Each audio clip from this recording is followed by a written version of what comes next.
Welcome to the Credit Clubhouse, where we take a weekly dive into the world of credit markets, alternative finance, and everything in between. Don't forget to follow the show, rate us, write a review, and share with friends.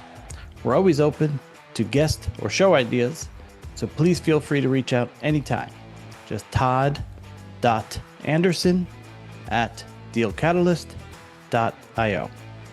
I encourage you to check out the remainder of Deal Catalyst's 2026 calendar, including ABF 2026, Fund Finance West moving to Vegas for the first time, and GPLP Secondaries, which is a new addition to the schedule.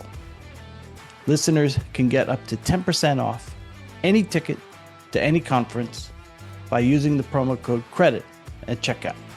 And now, on to our next episode. This episode is brought to you by Cardo AI, the operating system for asset-based finance and private credit. These markets still run on spreadsheets and siloed systems.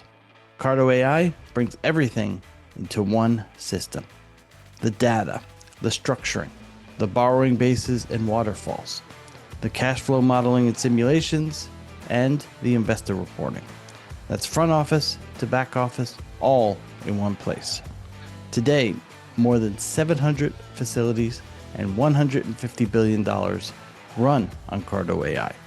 The world's most sophisticated investors and lenders use Cardo AI, equipping their teams with a level of control and intelligence that legacy tools simply cannot match.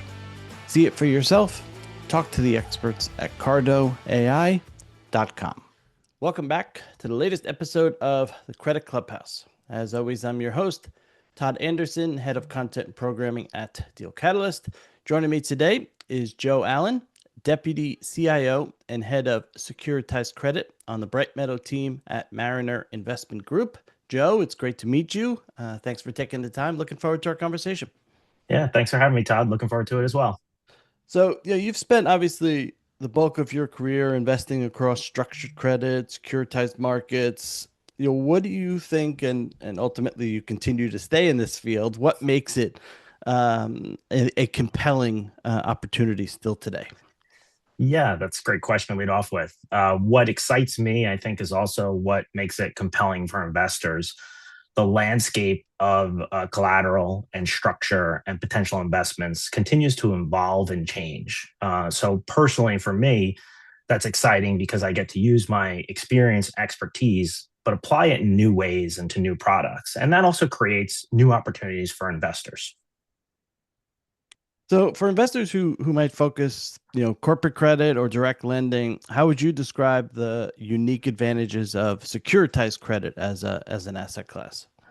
Yeah, I think securitized credit provides a blend of both. So in corporate credit, you have defined liquid markets that might provide trading opportunities. And in direct lending, you have the ability to analyze collateral, sectors, and potential unique offerings. In securitized credit, you really get a blend of both. We can analyze collateral, look at the cash flow and how it interacts with the structure, just as a direct lender would, but it's packaged in a liquid and tradable form. So we can express our ideas, and it really has a unique advantage where we can find collateral and monetize that when we see factors play out in the market that maybe other participants didn't see at the initial issuance or in secondary, and really monetize that trade through time. So, if we look at today's environment, it's been a bit of a up and down, kind of choppy year.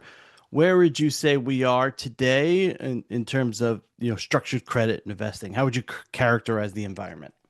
Yeah, I think the environment is maybe more interesting than people think. I think we Okay. hear a lot that people say, oh, well, aren't credit spreads just overall really tight? And generally, that's true. But I would say in only certain sectors. That doesn't mean there aren't opportunities, whether it's on a sector or collateral basis, that are trading wider. We see new areas with growth or areas with new entrants, such as digital infrastructure, as really interesting and compelling, even while maybe more established sectors like residential mortgage credit are remain fairly tight. When you think of, obviously there's still concern in the market, but when you think risk versus reward across credit markets right now, how are you thinking? Where's the best risk versus reward? Um, yeah, that's a great question. So I mentioned digital infrastructure as one that we feel is particularly compelling in the current market environment. And it's one that kind of holds those things that I mentioned, where we see growth in the sector, we see new entrants and new structures in the sector, and we really see kind of a misunderstanding of risk in that sector as well. And that creates an area, and all that's against the backdrop of what we think is really compelling fundamentals, but ones that investors still have concerns around. And maybe those concerns are misplaced or overblown, and that creates an opportunity for us to, use our credit diligence to find, opportunities where spreads are wider than what we think the risk is appropriate for the underlying collateral. If you think about, misconceptions in securitized credit, obviously it sounds like there's a bit of a misconception around digital infrastructure based on your last answer, but are there other areas within the market that you think, kind of investors have a misconception about within securitized credit? Yeah, I think there's an overall one, and it does apply to digital infrastructure. And I think it's that there's structured credit is opaque, and then that the complexity of the structure adds risk relative to corporate credit. When I think the opposite is true. So, one, there's generally a very high level of transparency. We know what the collateral is, you can analyze it. And then the structure tells you how the cash flows are prioritized, and it often provides a level of protection to investors, but it is complicated. But that complexity doesn't add risk, it protects investors. The other broad misconception is that it's one asset class, right? That securitized credit is one thing, it moves in the same manner, it has the same drivers to all the products, and spreads are the same. There really is an enormous diversity across both the collateral and how it performs and the drivers of risk. How much more diversified is it today than, say, like 10, 15 years ago? Yeah, new sectors emerge all the time. Digital infrastructure is now 8 years old, but really it's only kind of grown materially in the last few. Now I've been doing this for a long time. It's 20 plus years. And, I trade products today, even with the same collateral, but the structure is only 10 years old.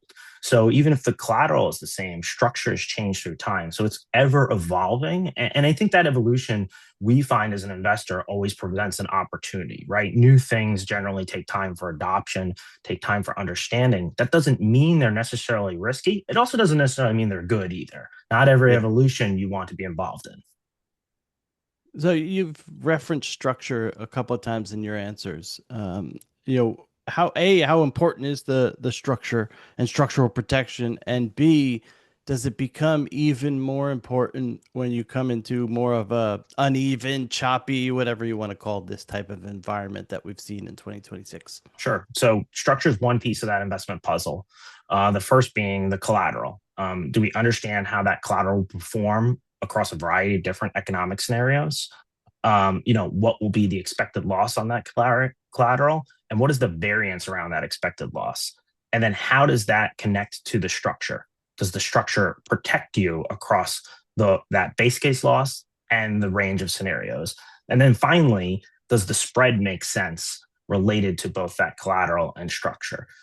Just because we see something as maybe not taking a loss in our base case and the structure protects you in one scenario, it doesn't necessarily mean it's a good investment if the spread is too tight or it doesn't hold up across those scenarios. So you obviously referenced protection there. Are there any particular lessons that other credit sectors can learn from securitization structures?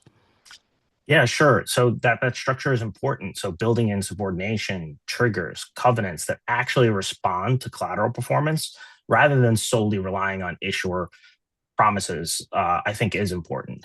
But I'll go back to securitization in general. You first underwrite the collateral to understand what that expected loss is, and then second, the structure. I think that discipline in terms of modeling the collateral, understanding how it interplays to the structure before we even talk about price or spread is something that has served us really well in terms of it being an investor. Curious to talk about kind of relative value across the different areas in a second, but one more on kind of the structure and if you think about characteristics that separate highest quality structured opportunities from those that simply offer higher yields, kind of what are some of those characteristics that separate those?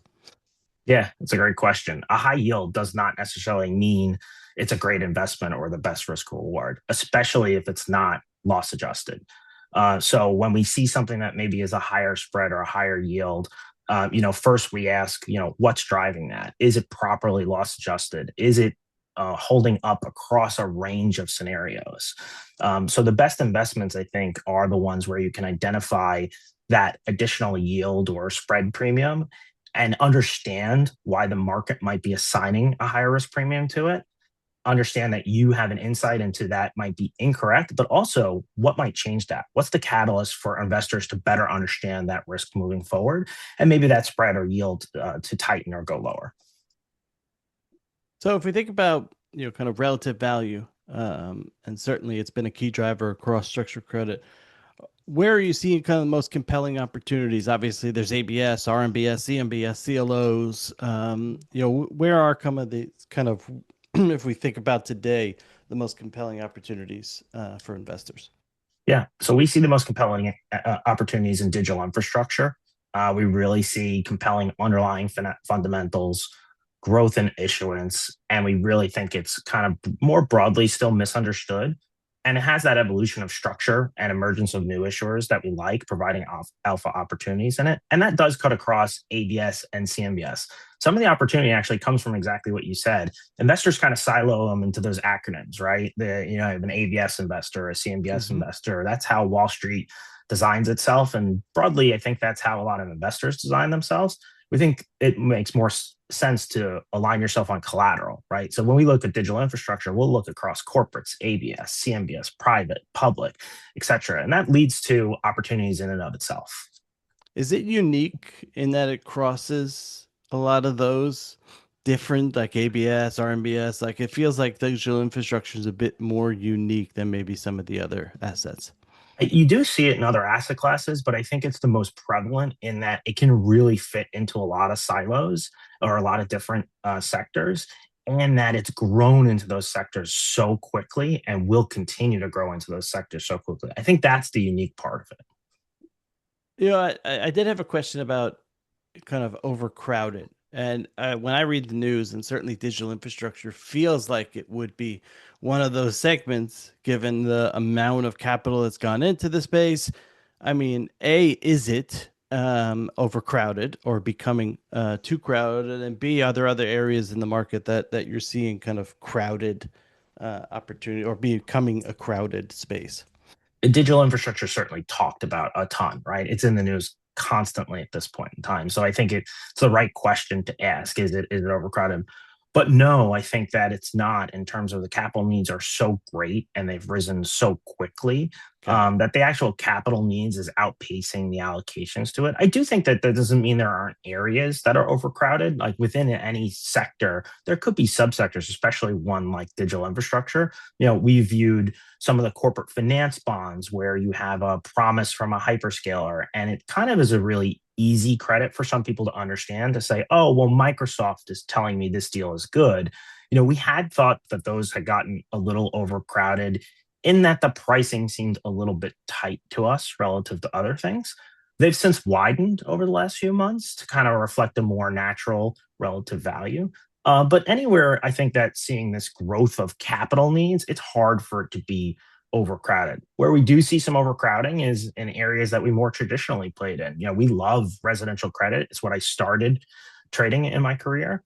But given a lack of home transactions, given a lack of credit issuance there, Yeah. and given a lot of capital dedicated to it, it can lead to a little bit more overcrowded on a less talked about sector, right? Not a more talked about sector. When you think about underappreciated sectors, where are the most underappreciated opportunities for the institutional investors today? Sure. So I'll connect it to what we just said. While digital infrastructure is talked about a lot, there are subsectors in it that are underappreciated. And even in a sector that we think is tight, I just mentioned residential mortgage credit is something that we think is generally maybe overcrowded. There's subsectors within it that we think are misappreciated. One in particular is we look at credit risk transfer off of mortgage insurance contracts, which is a really niche Yeah, sector.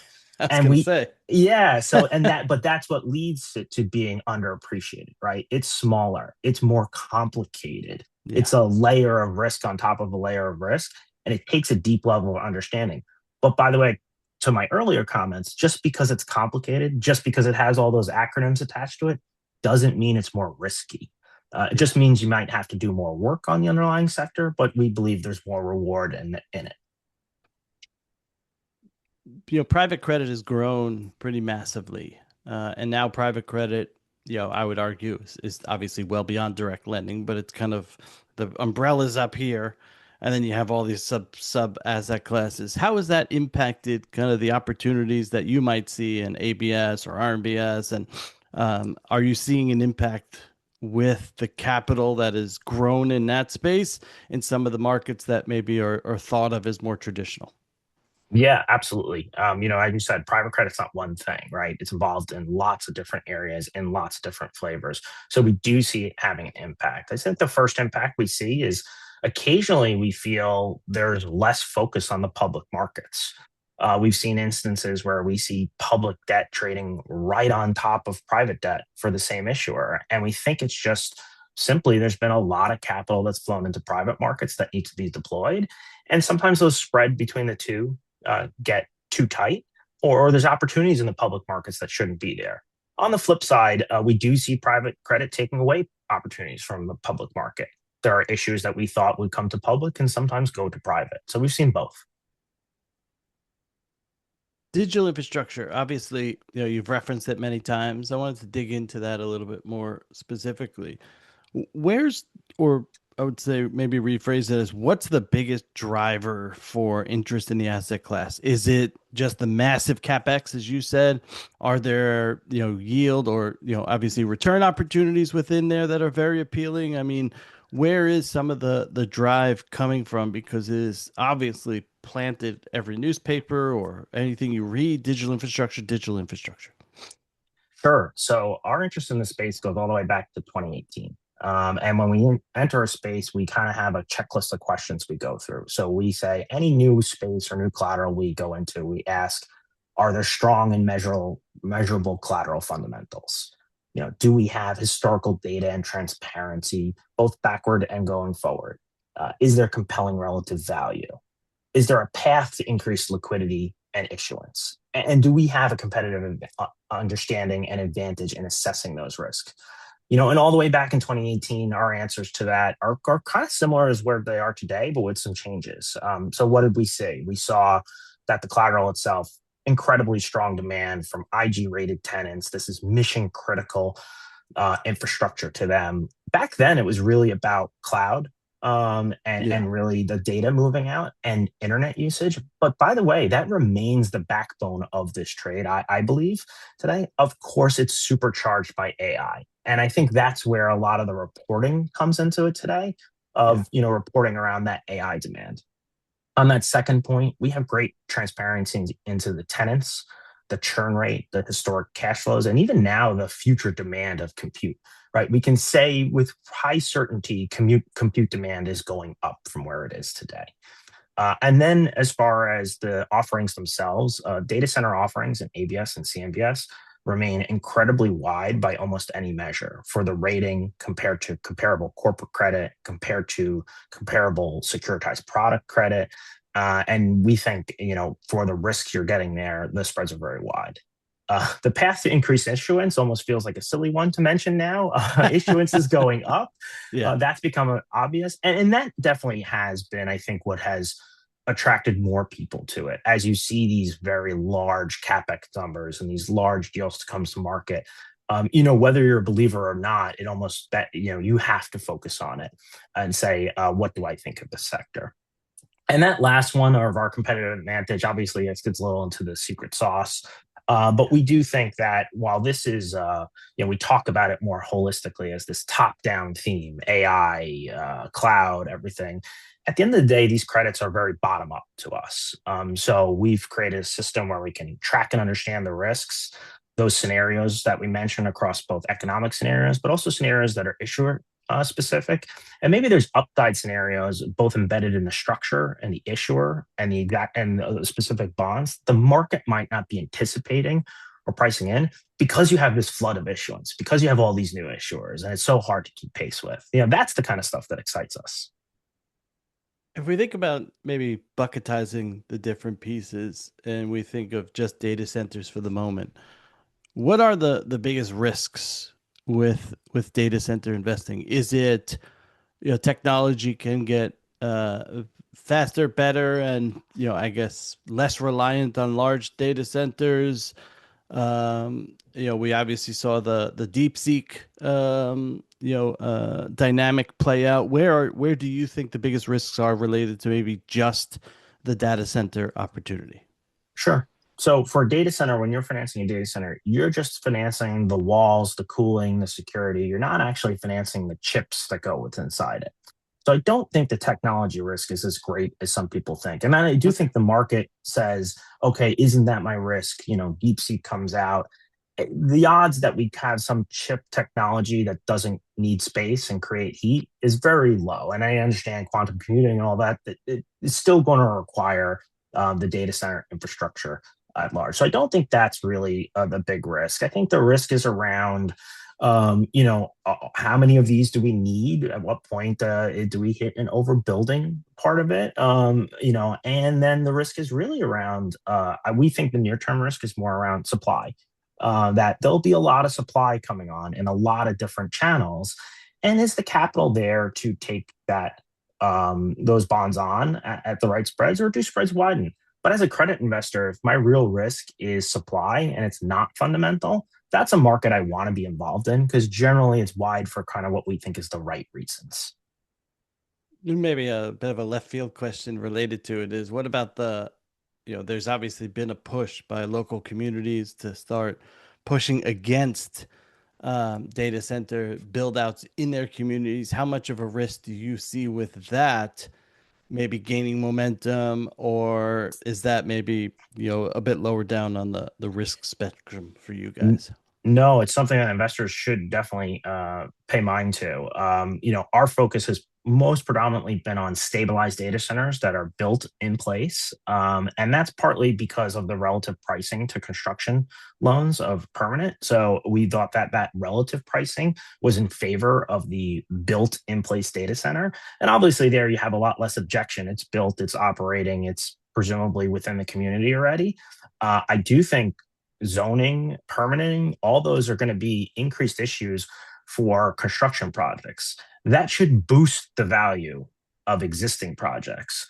But I think when you do look at those construction projects, you have to understand it's not just the NIMBYism, if you will, but it's those permitting, those contracts, and also the availability of labor and supply. Yeah. Right, we're building so much that they are stretching some of the limits there as well. So I think those construction timelines will be longer than what's been promised. And how does that, again, getting back to structure and pricing, how does that interact with the structure and pricing you've taken on in that risk? How early do you think we still are in the kind of institutionalization of digital infrastructure credit as a whole? Is it still early innings? I think so, but it's moving so fast. So it's hard to even say like the inning analogy. I've lost where we are in the inning analogy, if you will, because it feels like the game's being played in fast forward to some degree. So I think we're early in that. There is still a lot of capex left in this trade, in this progression, in this build out. But the evolution of the offerings, this both in size and what they look like, is happening at a very, very fast pace. So institutional investors are definitely focused on this. So we're not early in that regard, but we are early in terms of the amount of offerings that'll be out there, both in size and scope. I'd say investors today, I think, are looking a bit more carefully at leverage and liquidity risk. How do you think those are playing out in today's environment? Yeah, I think those are risks that investors are always considering. So, as far as leverage, I think that's a tool that has to be used judiciously. When we look at leverage, we aren't saying we want leverage to drive an investment. We want to find investments that make sense and then assess whether leverage is appropriate for that investment. And then liquidity is another ever present risk. We want to use a lack of liquidity to our advantage, if you will. If there are moments of illiquidity, let's say because of macro, whether we go to a war we didn't anticipate or we Yeah. put tariffs on someone that we didn't anticipate, hopefully we've done our credit underwriting for a range of scenarios that includes not that exact scenario, but something that looks like it. And then if our credit widens, we should ask ourselves, well, is it widening because the risk of our collateral actually went up? Take tariffs, for instance. When the tariffs happened, we looked at it and said, digital infrastructure, which we talked about a lot, is not really going to be impacted much by this. In fact, it probably benefits. So if that market is wider, we should be a buyer. We should be positioned to step in Yeah. and buy that collateral because we haven't seen a deterioration in actual fundamentals. Do you think the market's become a bit more disciplined around leverage? Obviously you have the 2023 banking crisis. If rates have obviously gone from low to high, and it's seemingly maybe back down and up again. So, has the market become maybe a bit more disciplined around leverage? Yeah, I think definitely. And I add in the going all the way back to the GFC in '08 and COVID in there as well, that the Yeah. market has been really hesitant about the use of external leverage. And actually, I think it's probably the pendulum swung a little bit too far in our space where you see opportunities to utilize that leverage prudently. I do think the market is a little bit more sanguine on structural leverage. So, leverage that's embedded within these structures. Hmm. And I think you need to be mindful of both and the combination of them. Is there any particular structural risks that concerns you most today? And then, second question, are there any areas that investors might be underestimating liquidity risk? Yeah, so as far as the structural risk, I'd really point more to structures in particular that were built in certain credit environments. So deals Okay. that were structured in 2021 or 2022, in my opinion, really stick out as, it was a benign credit environment. And Yeah. we structured these deals to everything was perfect and rates were so low and we would just stay in this environment forever. Those seem the most at risk of, to your point, rates are higher, we're in a different market environment. And were those structures built for that scenario or not? And how will that play out over time? And that's where we've seen even, some deals where the collateral was fine, but maybe the structure didn't anticipate rates being higher, and that got investors into trouble. And then the second question was around liquidity risk, if I remember Yeah. correctly. Yep. Yeah. So, I think private credit broadly, obviously it's in the news a lot. It's unfair to paint it in one broad brushstroke. There are certainly very good and viable areas of private credit. But I do think there are areas also where a lot of capital has flowed into that area. And, people said, well, I don't need liquidity, but maybe didn't anticipate again that the economic and rate and spread environment would change. And they said, okay, wait a second, I want liquidity. And now they're realizing, okay, well, what does that look like? When you think about private credit, it really was a lifetime trade. It wasn't a I want liquidity trade. So that's an area where maybe the market had underappreciated not just the liquidity risk, but the value of having liquidity. Before we jump to maybe looking ahead and some fun questions, insurance capital, which has obviously been another area of extreme growth the last 10 years or so. They obviously continue to increase to both structured and asset-backed opportunities. Is there any particular reason that insurance companies are continuing to allocate to the space? Is it the obviously long-term nature of some of these investments that obviously pair well with insurance capital? What is maybe driving some of the increased demand that is coming from the insurance sector? Sure. Securitized credit is a natural fit for them. The ratings, the ability to match cash flows and liabilities, like you reference, favorable capital treatment. As their balance sheets and annuities and other flows have grown, the yield that securitized credit offers checks a lot of boxes for them. Rated protection, diversification, downside protection, etc. And then I'd add in, digital infrastructure as that asset class has grown. It fits perfectly with an insurance company mandate. generally single A rated, very large issuance, that kind of fits well with the liabilities that they're trying to match. How differently do the insurance investors evaluate some of these opportunities, maybe compared to hedge funds or pensions or even asset managers? Yeah, I think it's more about capital charges and asset liabilities for them first, and maybe total rate of return second. I think in a good way, they're willing to hold through volatile periods where maybe a hedge fund or other investors might get spooked by mark to market or other kind of more short dated events. But on the flip side, they do definitely trade less, because they're not incentivized to do so. So that can create some different dynamics in the market. If we think about, the next 5, 10 years, obviously we're not can't see into the future, but are there any particular trends within the structured credit that you think are not getting enough attention? I know we've covered digital infrastructure a lot, but maybe put digi infra aside because that one's going to be a trend going forward. But are there any other that might become major themes over the next few years? Yeah, I'll connect it to digital infrastructure. So Okay. things like battery storage or grid infrastructure. It gets talked about a lot, but not a lot of the financing that goes behind it really gets mentioned at large. So, and it really shares similar characteristics, highly predictable or contracted cash flows. I expect that that'll be a piece of the puzzle that we see. And then again, I'll connect the digital infrastructure only because it's easy. Chip finance. There's been chip finance deals that have been done in the corporate market. We haven't really, and we've seen some private ones as well. We haven't seen a broad one in the ABS, so maybe that's not a 5 to 10 year thing, but it's definitely a short term thing where I'd expect to see that coming shortly to the ABS market. And the final question before some fun ones for allocators that are looking to better understand securitized credit. What's one thing you wish they appreciated more about the asset class?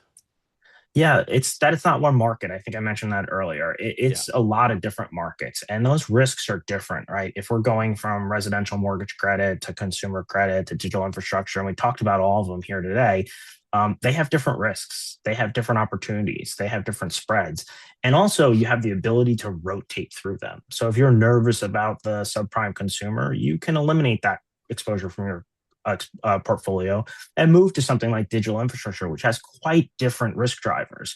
And then if housing is looks like a concern or looks like something you want to take exposure to, there's residential mortgages and there's a variety. And we didn't even touch today on agency mortgages, which is not the credit side, but that's we're very involved with that in our group here, which has a totally different risk attribute and drivers to it. So really, it's a very diverse set of cash flows and risks that provides a lot of opportunities for investors that can change through time.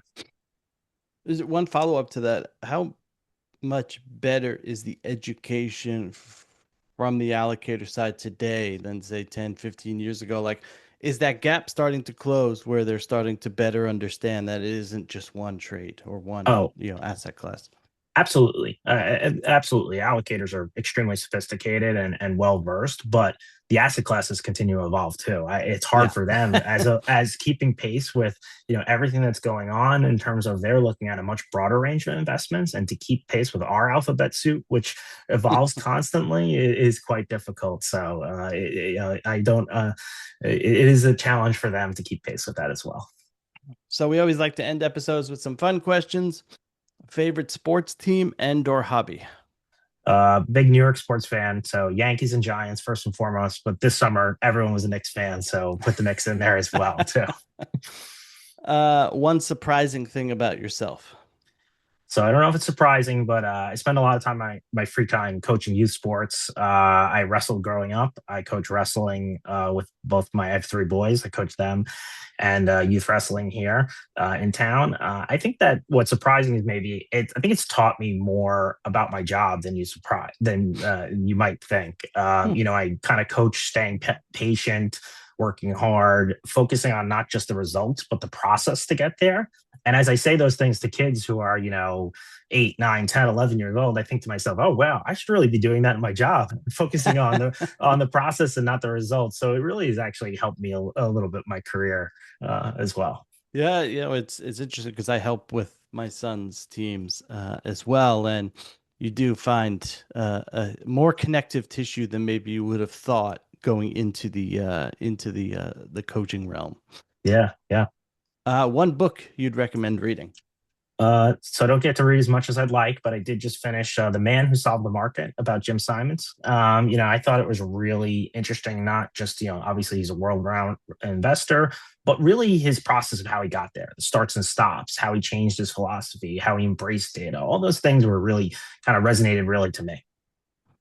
Most exciting part of your job? A fantastic team at Bright Meadow and Mariner. So the people and the coworkers are first and foremost. And then I'd add a second one. It is finding a sector like digital infrastructure early, doing the work, understanding it, more deeply and earlier than the market, and then watching the thesis play out as big as it's gotten. Right, we were really early in thinking this would be a huge market that would really be talked of. I didn't think it would be in the headlines every single day, but it is interesting and really rewarding to work on something and then see it get this big and continue to grow. And then final question always is one prediction for the next 12 months. Yeah, so I'll connect it to that and AI. I think we will continue to use AI personally and professionally more, and that's a throwaway prediction in terms. I think everyone believes that.